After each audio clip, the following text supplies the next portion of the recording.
as they came round, they had all met in one room, when suddenly they heard what sounded like a powerful wind from heaven, the noise of which filled the entire house in which they were sitting, and something appeared to them that seemed like tongues of fire. These separated and came to rest on the head of each of them. Today, dear friends in Christ, the church celebrates the feast of Pentecost, the spirit of enlightenment, the promised advocate, the paraclete.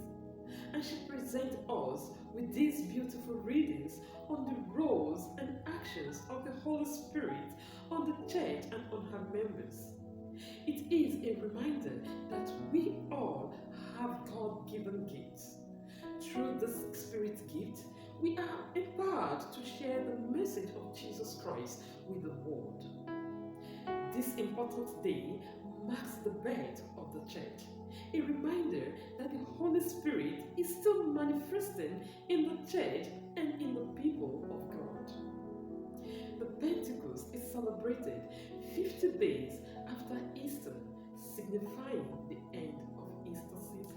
Historically, there was an ancient Jewish holiday known as Pentecost, celebrated 50 days after Passover. It serves as a reminder of the Israelites' arrival at Mount Sinai and Moses' meeting with God and the reception of the law for the people of Israel. The Israelites celebrated Pentecost as a way of giving thanks to God for having chosen them. The New Testament wishes to convey that the Spirit has taken the place of the old law and is now the law by stating that the Spirit descended on the disciples on the day of Pentecost. The first reading presents us with the apostles' ability to speak in several tongues after receiving the Holy Spirit. That allows people from various countries to understand the message of the gospel. The psalm is an expression of thanksgiving to God for His majesty and the many things He has done on earth. The response, Lord, send out your Spirit and renew the face of the earth, emphasizes God's ability to create and recreate all things. That is why, in the second reading, St. Paul says that the Holy Spirit bestowed a variety of gifts, all of which are to be used for the good of the whole body of Christ. And we are the body of Christ. He underlines the church's unity by comparing it to how the physical body is made up of many independent components and how the church's members are joined as one body in Christ by the Spirit. According to the Gospel of St. John, Jesus appears to his disciples after his resurrection, greeting them with peace and commissioning them to forgive sins. He breathes on them, giving them the gift of the Holy Spirit. Through this gift, the disciples are empowered to continue the work of Christ, spreading the message of forgiveness and reconciliation to all. The readings emphasizes the roles and the importance of the Holy Spirit, both in our lives and that of the church. The Holy Spirit endows us with the capacity to share the good news of Christ, employs our unique gifts for the benefit of the church, and carry out Christ's mission without fear in our contemporary world. On this great feast of Pentecost, we also reflect on the charismatic gift of the Holy Spirit, that which we receive through the waters of baptism. As baptized Christians, our lives should be centered around those charismatic gifts when it is found. We can possess this gift through discernment, praying, listening to the church, and listening to the Word of God.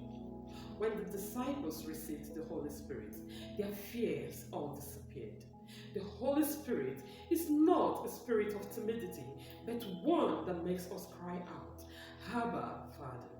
For only through the Spirit can one acclaim Jesus as Lord. So through the Spirit, they become courageous, enlightened, and could now advocate for Christ.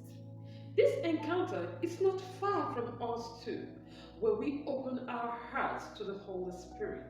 The Spirit gives us inner strength and the courage to proclaim Christ as our Lord and Master.